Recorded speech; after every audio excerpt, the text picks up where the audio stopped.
Hi, this is Justin Coletti of Sonic Scoop. Thanks for joining me for more MixCon. We're now in week 2 of MixCon 2021. We've got a super special presentation from an absolute master in his craft. This is Tom Holkenborg, aka Junkie XL, and he's going to do more than just a mix walkthrough. This is a masterclass in all things music production, because Tom Holkenborg works as a film score composer, but he actually mixes and even masters his own film scores.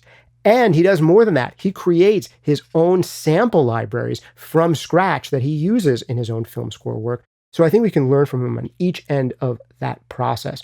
First in the initial creation of sounds to work from, then in composing and the actual production, and then even in mixing and mastering, which he does himself on his end. This is really a full contact approach to music production. If you're not familiar with Tom, he worked for quite a while as an artist, Junkie XL. He had a lot of notoriety there. He had a band before that called Nerve. And when he was even younger, he actually worked as a producer and engineer. And he uses those chops to this day on his own productions. You've likely heard his work if you've set foot in a movie theater in the past decade or even watched a movie at home. Recently, he's worked on things like Godzilla vs. Kong, Justice League, Deadpool, Mad Max Fury Road, and a whole bunch more. So really excited to get into this one. Before I do, just got to let you know one thing, which is that all these MixCon presentations are absolutely free to the public thanks to our sponsors. And the sponsor on this one is Plugin Alliance. It's an absolutely great fit because Plugin Alliance is like one of the only brands of plugins that Tom Holkenborg uses in his productions. You'll see him actually give us a sneak peek of their new, as of yet officially unreleased, Amek 9099 channel strip in the BX console line and take us through reshaping some sounds with that. There's other plugins too. You'll find their SPL Attacker he's using to reshape some drums, the Shadow Hills compressor that you'll find on his main mix bus. And he's a big fan of their stuff, so big thanks to those guys. If you want to check out anything that Plugin Alliance makes for free, just go over to plugin-alliance.com where you can try out any of the plugins you see in this presentation from Plugin Alliance for free for 14 days. If you want to win some stuff absolutely for free, you can also check out the MixCon Mega Giveaway over at sonicscoop.com/MixCon Giveaway. That's sonicscoop.com/MixCon Giveaway. I'm going to tell you about one more free thing, which is Tom Holkenborg has a lot more videos where he teaches music production. Go over and check out in his channel, Junkie XL channel right here on YouTube. He's now in the 4th season of his Studio Time series, where he gives people an under-the-hood look at his process and his approach to music production and film score composing. So if you enjoy this one, you're going to enjoy even more over on Junkie XL's own channel. Check out that Studio Time series now in its 4th season. One more quick note for you. We are going to be having a live Q&A with Tom Holkenborg right after this main MixCon presentation ends. So if you're watching the live premiere of this, you can enter your questions right into the chat here on screen. Look for the link on your screen. It'll be down below, and maybe I can put it on screen here too, where you can click through to get to that live Q&A. It's happening right after this main presentation ends. And of course, it'll be available on replay for those of you who are going to check this out after the live premiere. All right, without further ado, let's get right into it. Mr. Tom Holkenborg, take it away. Hey guys, Tom Holkenborg here. Also, people know me better as Junkie XL. I was originally an engineer and producer in my teens and my 20s. Then I switched to becoming an artist, and I had a band called Nerve, and then later Junkie XL. And then eventually I ended up in LA. And then in 2012, I said goodbye to my artist career and I became a full-time film composer. And have been working on films like Mad Max Fury Road, Deadpool, recently Godzilla vs. Kong, and Justice League. I wanted to show you today a couple of things. The way that mixing is important in the process of writing music and making sounds.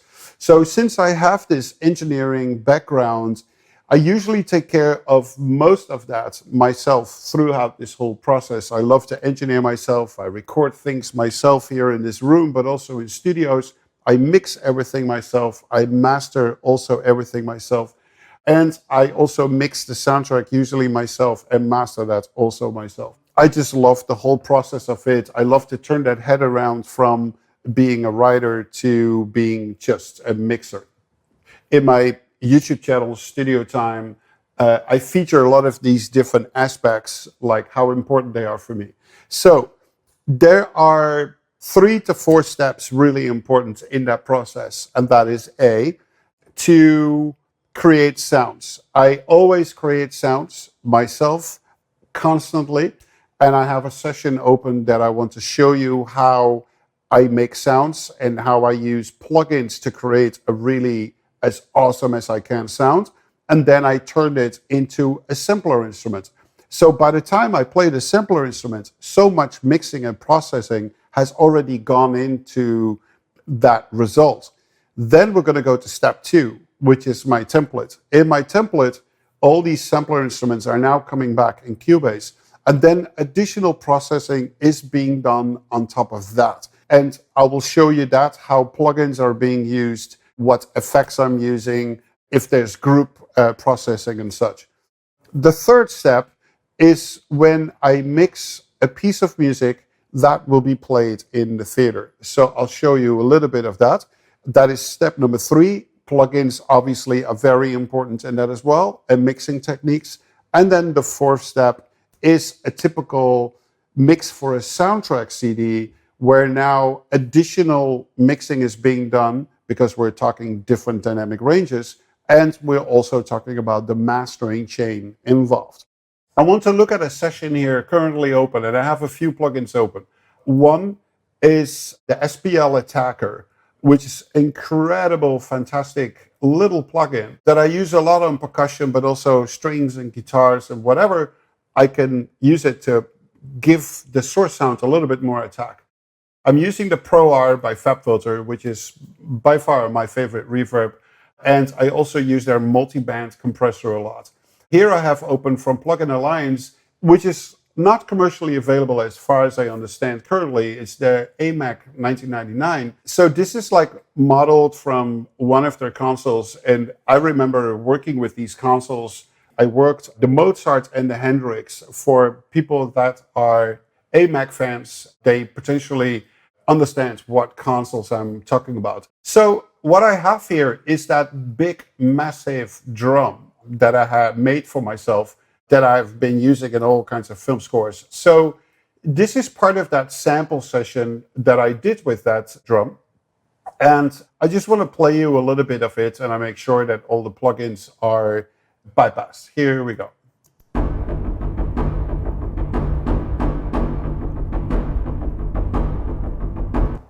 So this is like a crash down mix of already multiple individual tracks that you see there. So there's already quite some processing going on the individual instruments. But now that I have my master track, I'm going to add some additional plugin remixing on top to see what I can get out of it a little bit more. And then I'm going to bounce it all out, chop it in little individual hits, and I'm going to create my sampler instruments from there. So let's look at the Attacker first. Very interesting what it does. Listen.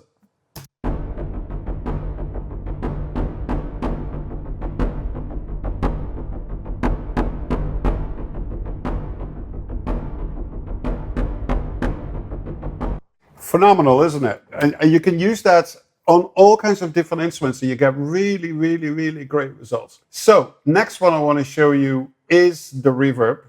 It's just a fantastic reverb. Here we go. I'm going to pull the mix down, and I'm just pulling it all the way up.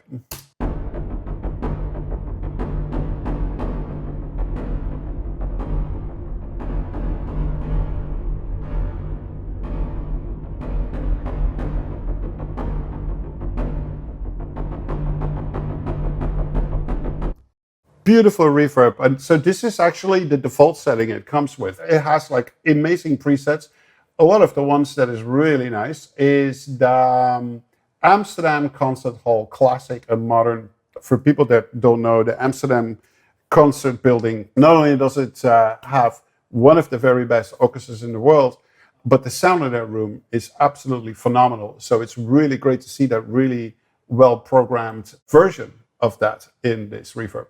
And now let's go to this baby, the Amek 1999. It has a really nice EQ section in it that is really like resonating with me. And so let's just play a little bit what we can do with this typical EQ and the character that it has.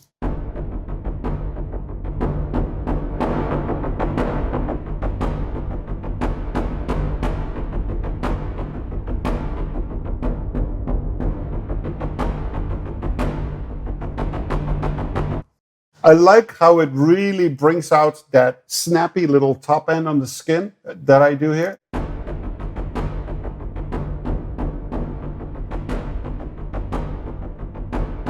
I really love that. Let's just look at lower frequencies.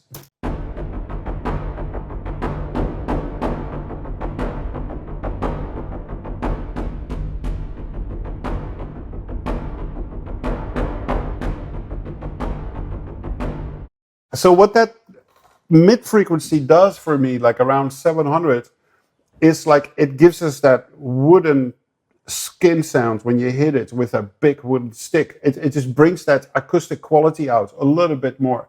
Let's look at the lower mids.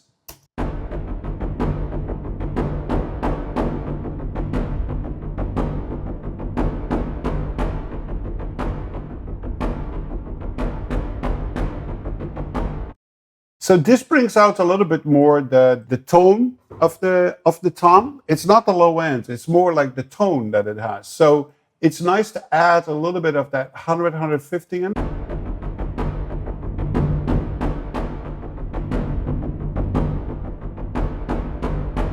And I know that frequency, when you really boost it, it becomes way too puffy and just like way too much.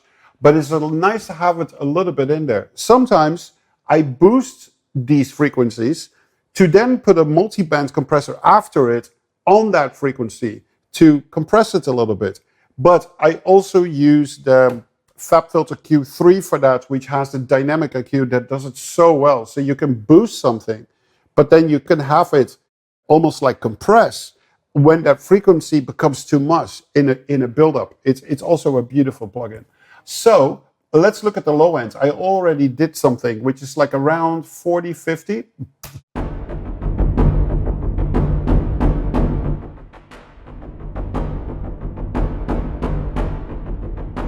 And that really brings in like the ballsy quality of the low frequencies. So let's just bypass and then on, bypass on.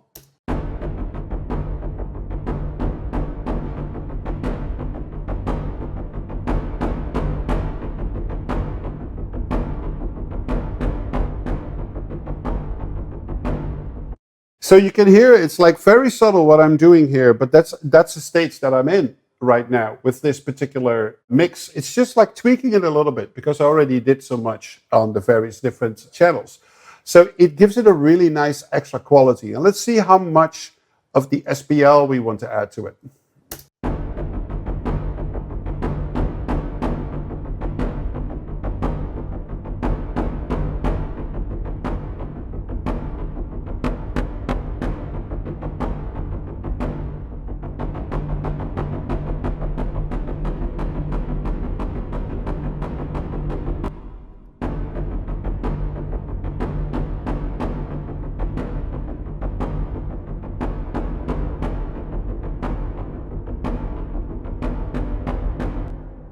So now we're hearing all the plugins at the same time, a little bit more attack. I also switched the compressor on, so it compresses a little bit that attack down that I'm adding.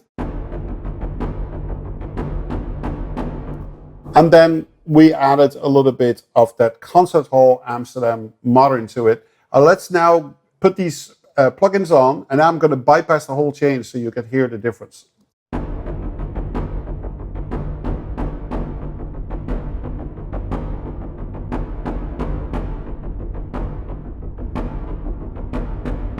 So the end result being is that it sounds a little bit more hyped. It's a little wider because of the reverb. I might actually dial the attacker down a little bit so it doesn't become too artificial. So the reason why I'm showing this is an essential process for me to create sounds and then play it in my template. And now I'm going to open the template and we're going to talk about the next step. Mixing and processing is very important when creating sample libraries, but now we're actually in my template and all these instruments are coming back into my template. So if we look at the individual tracks, you still see that I'm using here plugins of things that are coming back. So for instance, the Surdo, there's a decapitator on there to give it like a little bit of bite. So if we move forward, you also see a bunch of tracks that actually have no plugins on them, which technically means that whatever I did as processing, building the sampler instrument is actually probably enough for now in my writing process. But some of the other libraries that come back would have something on there. So here in this case, we're looking at a API compressor. I'm just scrolling through the template. Here we see a pull tag EQ. And then scrolling a little bit further, we see some more APIs. We see some fat filter stuff here. This is for the timpanis. And if you look at the group tracks that I have, because I'm setting up my template pretty much as a traditional mixer. This really comes from old school mixing that I was brought up in the past, which was that you had a master section in the middle, and then on the left you had all the input channels from microphones and stuff, or everything that was coming back from the 24 tape recorder or whatever machine you were working with. And on the right side of the master section, I had my subgroups and I had my effects returns. So even when I was building the Cubase template, I wanted to set up something very similar to that. So now we're actually looking at my inputs coming from my VSL machine. So these individual stereo tracks, and I route them to go to the front or to the back or surround, whatever. And these amount of tracks, as you can see here on the right, we're just looking at a section of my template. So we see the close mic for the timpani sample, we see the far mic, and we see the surround mic. And as you can see, they're panned accordingly to the front and to the back. And you see other instruments like that. Now, these outputs of all these individual inputs on my mixing desk, so the number is 1797, as you can see here on the very right bottom. So there's 1797 inputs coming into my virtual mixer. And then we go to the master section, and to the right, we have all my subgroups and my effects returns. So let's look at those. First, let's look at the groups. In Cubase, it's called groups, but what they are subgroups. So this is the very first one on the left. So this is a subgroup that is called orchestral low end. So everything that is orchestral, that is really sub in quality, goes there. We scan a little forward. We see, for instance, here a subgroup that's called all bass drums. No need to explain, all bass drums will go into that subgroup.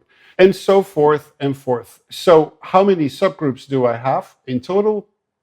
To be exact, 50. These 2000 VST returns that come in are now being turned into 50 subgroups.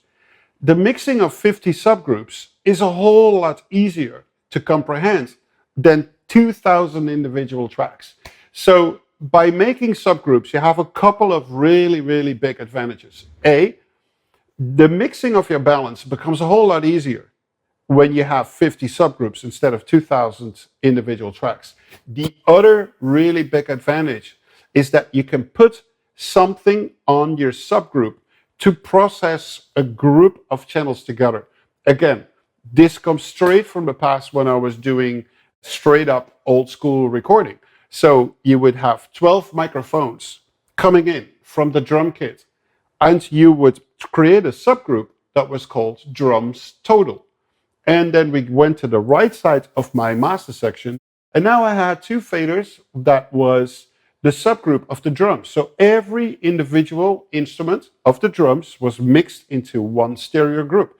And by pulling it up and down, I was able to change the level of the drums instead of grabbing 12 faders and moving them all down at the same time.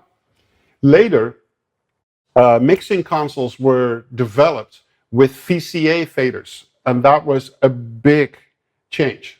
When that happened, you had a VCA fader that was linked to 12 individual tracks, and you could pull one fader down and you saw all these 12 faders coming down at the same time with the right balance. So that was really handy too. So people had a VCA fader for a group of channels, and they still had their subgroup to do group processing on there. Again, I use this system exactly the same for my console. So we just are looking at the subgroups. Now let's look at the VCAs. Boom, here they are. So if we go to an example that we just talked about, which is, let's see, what kind of instrument shall we pick? Well, it doesn't really matter what we're picking. It could be anything. Let's just, for instance, look at what we have here, all synths. Okay, very simple. So if I were to pull that VCA fader down, this is not an audio fader. This is a control fader. And this fader controls all my individual synthesizer inputs on my mixing desk and pulls all the faders down or up. But the output of all these synths are still going to a subgroup. And the reason for that is what I just mentioned, is to put group processing on top, or potentially even EQ. So if we look at a subgroup here, which is called world percussion, as you can see, I have some EQ on here, which is to make it a little bit brighter. So let's pull it up. And here you see that I felt that all the sample libraries that I created myself that have world music percussion, they lacked a little bit of brightness in the top. So by just pulling this up a little bit above like 8K, going up slightly with the peak of 7 dB or so, I make all these world drums at the same time a little bit brighter, instead of doing it on each and every individual channel. The other thing that I do is group processing. So let's open up this one. And so in this world music drum department, you see that I'm processing quite a lot around very low 30 hertz. Does world music drums actually contain frequencies of 30 hertz that are a problem? Absolutely not, because it's all way higher. What does happen on 30 hertz though is a very nasty room tone where you sample the drums like. So if you program a lot of world music drums, the addition of noise floor on top of each other is going to get completely out of control, and you have a great sounding rhythm, but the noise floor is so nasty because of that specific frequency. So in this case, I filtered out a lot of that frequency and even did dynamic processing on it, that if it were to build up to a certain level, it starts yanking it down even more. So that's why I'm doing that on subgroups. Let's just look at my master channel. And at this point, I have here the wonderful Shadow Hill mastering compressor on there. It's a really great compressor. You can use it optical, you can use it discrete. It has a really great sound. And usually I only have this playing when I'm composing, so it kind of holds it together really nicely, just a little bit, like 1 to 3 dB or so. It's standard on my template when I'm writing. The next phase, obviously, is to, when you're done composing and everything is being approved, is to go to a proper mix session where now all these stems of all these individual instruments, they get now mixed properly to deliver something that is going to go to the final mix stage where everything is being mixed, music, sound effects, dialogue, Foley, everything is being mixed at the same time. So that is the last step that I take. Very important to do really great processing on your sample libraries before you build the instrument. Then when you build the instrument, let's see if it needs additional processing in Cubase when it comes in. Create subgroups, so all these individual tracks will go into subgroups with VCA faders for easy control. And now you can use group processing on top of a subgroup, whatever you want, distortion, or in my case, dynamic EQ. And you would use auxiliary sense to create an effect section. And that's the last thing I want to show you in this template. So these are all my effects returns. And what do I have here? For instance, I have a delay, and as you can see, I have a lot of these delays. There are unique delay times for the front and unique delay times for the back, and I have a long delay on the front, a medium delay, and a short delay, and vice versa for the back. These delays just ping pong around in a really nice rhythm that is time controlled. So if my Cubase session is slower or faster, these delay times will change automatically, so they keep up with the tempo. I have a couple of styles of reverbs in this template. This is the Valhalla Room, which is great for really long synthesizer type reverbs. As you can see here, almost 12.5 seconds. I have different settings for front and back to create a really cool vibe. And then I have general reverbs that I use for all kinds of things. So this is a Lexicon 224, a really beautiful sounding reverb. And this reverb is great for orchestral strings and for brass, for percussion and stuff.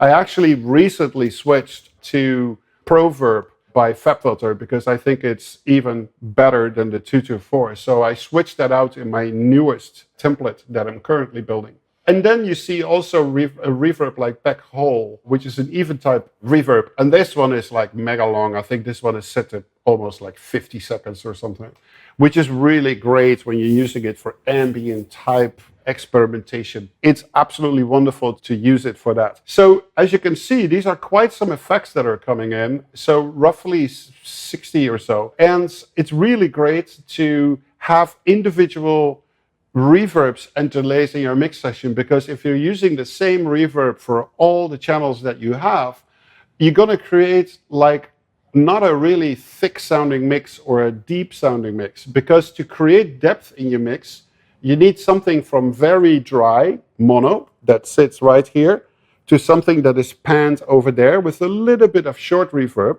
so it feels like it's over here.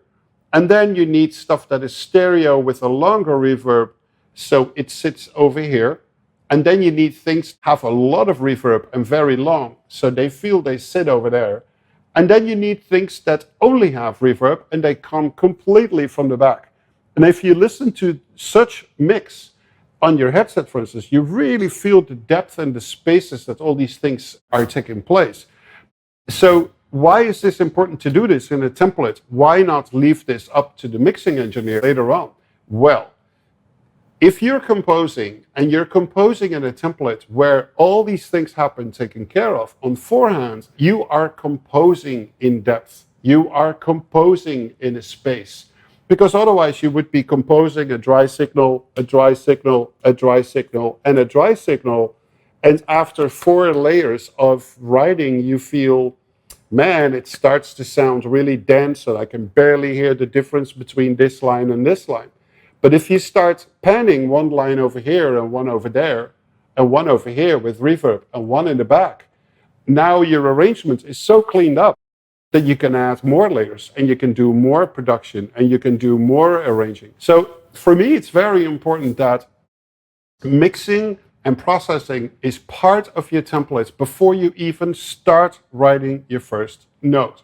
And to build this template took me 15 or 18 years. And every time I make it better. So every time when I'm done with a movie, I feel, okay, now I need to change this or to change that or to change sus or to change so. So to play a little bit of what I have going on here, I'm going to move my mixing window to the right. And if correct, we're seeing here my arrangement in the arrangement window. And so what you're listening to here is basically my demo. And so this is for Justice League, the crew at War Power. I'm going to play you a little bit of it so you have a sense of what my sound is when I am actually done programming, before I even get into series mixing or whatever. I'm just going to play you a little bit of this so you have an idea what it sounds on a demo level, what I deliver to a director.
This is the first demo that I did of this theme that I sent to Zach, and then I went onwards from there. Because so many tracks are being combined right now in subgroups and with programming, you need to make sure that it sounds as good as possible on a demo level. On a final result level, I would never approve anything like this because it's too muddy in the low end. Things are really starting to cramp up. And that's why I print individual stems and then really get into the detailing of mixing when I send it out to the dubbing stage. So this is on a writing level.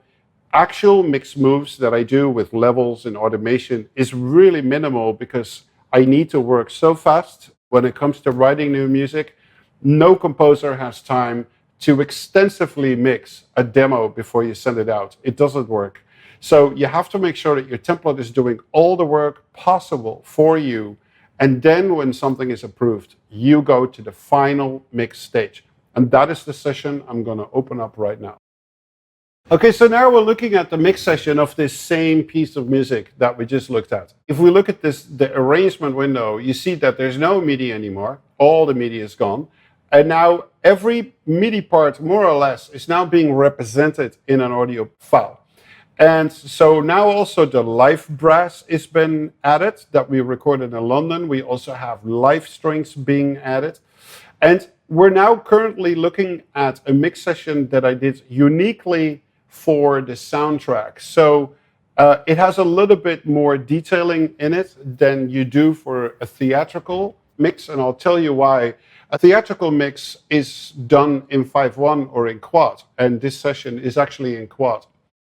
And you're mixing depending on what happens in the dialogue and what happens in certain sound effects. Obviously, you don't need to do that when it's for a soundtrack, because for a soundtrack, it needs to be a piece of audio that you're going to listen to and hopefully enjoy.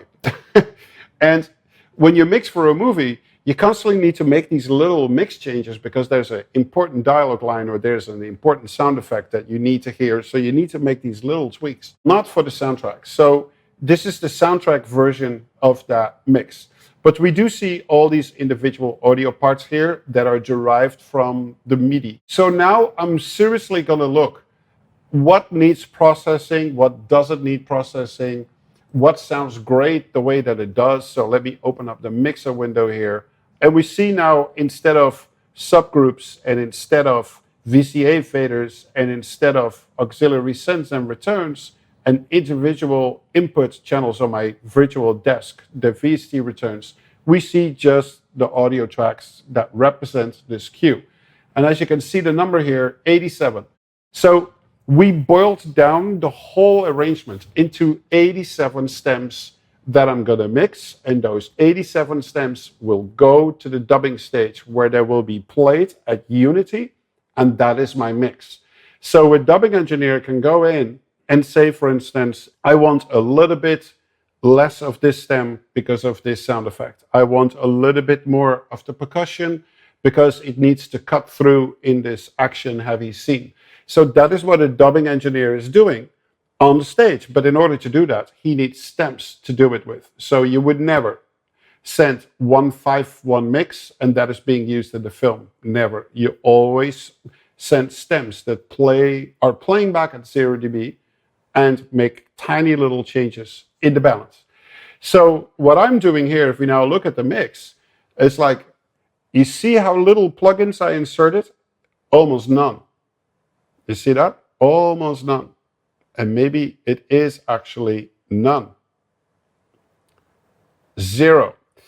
And what does that mean? 0 plugins inserted on this mix. It means that whatever I did with my processing and my template is exactly how I want that sound to sound. So this is great for a mixing engineer because he doesn't, and in this case it's me, I don't have to put compressors, any EQs on each channel to do this, to do that, to do sus and so, because a template is already doing that for me. So it really speeds up the process. But what you are seeing is you see all these input trimmings, and they differ from what I have in the template. And then on top, look at the faders here. they're all tiny little changes in the balance. You see like how all the faders are like boop, boop, boop, boop, boop, boop, boop, going up and down, up and up, up and down, up and down. So it tells you that the balance was not perfect for this piece of music. And I make notes of that. Oh, maybe in the future, the trumpet should be trimmed a little bit on its input. So I actually get to a level that when I'm done composing, it almost sounds like 100% mixed. So that is obviously ideal for me, but I'm working towards that. The live musicians here, these are the tracks right here, they always need automation because the dynamic is not always what I want or what I anticipated. And when you record a film score, you have to work really fast. Sometimes you have 2 takes, 3 takes to do it. And so it happens sometimes that when I meant mezzo forte, the violins were actually playing a little louder than mezzo forte. So with a little bit of automation on there, I can mix it down a little bit so it fits better in the track again. So that's why you see a little bit of automation on here. You also see a little bit of EQ on the strings. So in this case, I rolled it off a little bit around 6K. And let's see what I did on the brass. Something very similar. So most likely where this was recorded at Air in London, maybe the room was a little bit too bright for my sense and I just rolled it off a little bit. So that's the only processing that I did in this whole session. So what is different in this session? So let's close the EQ, and that is these 2 puppies, and I'm just going to open them up. This is the Pro L2, and this is the Pro MB by FabFilter. I love these plugins. They're so good. This is my mastering multi-band compressor by choice, and the Pro L2. I have it set to a long attack and a short release, which means that you can mix relatively loud and the attack stays intact of the instruments that are going over the 0 and the release is short. So you barely hear the sucking effect. Here, I use something similar, a relatively long attack, but a relatively long release, whereas the release here is short and the attack is bigger. Here you see the attack and the release are somewhat together. So medium slow attack, medium slow release. So what happens is that it's kind of like fading frequencies in and out, just very subtly. The amount of compression that we have here is maybe 2 dB at the most, because you don't want to create that really heavy sucking effect. So as you can see, if you have put so much emphasis in processing your sample libraries, and then if you add the right amount of processing in your template and really do this thoughtfully and spend a lot of time prepping it, once you get to the writing part of music, even before you write your first note, everything you write is going to sound mixed as you're writing it. And that's the beauty of a template that does so much work for you. And that's why I'm pulling up this mix session, because you see here, I did no EQ except for the live guys, no compression. Oh, there's a little bit of EQ here on a violin resample, which I thought was a little too aggressive. So a little roll off there, and that is it when it comes to EQ and compression. And so it's really great for you guys to see this, that most of the processing work in my film scores is being done when making the instrument and making the template, not so much on the back end. I'm sure there's an army of composers out there that work exactly the other way around, where there's barely any mixing and processing done in the writing stage, and everything comes down to the mix engineer that is going to mix it for you. But then you have a risk that the mixing engineer is adding a character to your piece of music that you don't want. And in this case, that's almost like impossible, because all the stems sound exactly how I want them. Therefore, you see no compression and no EQ on these individual stems or auxiliary sense. You see that? No auxiliary sense anywhere. So that's how great a template can work for you. So I just want to play you a little bit of this particular thing, and I'm going to actually play the same section as we played on the demo version of it, so you can hear what it now sounds more in balance with a little bit of limiting and compression at the very end. And this is what you will find on the soundtrack CD, iTunes, Spotify, you name it.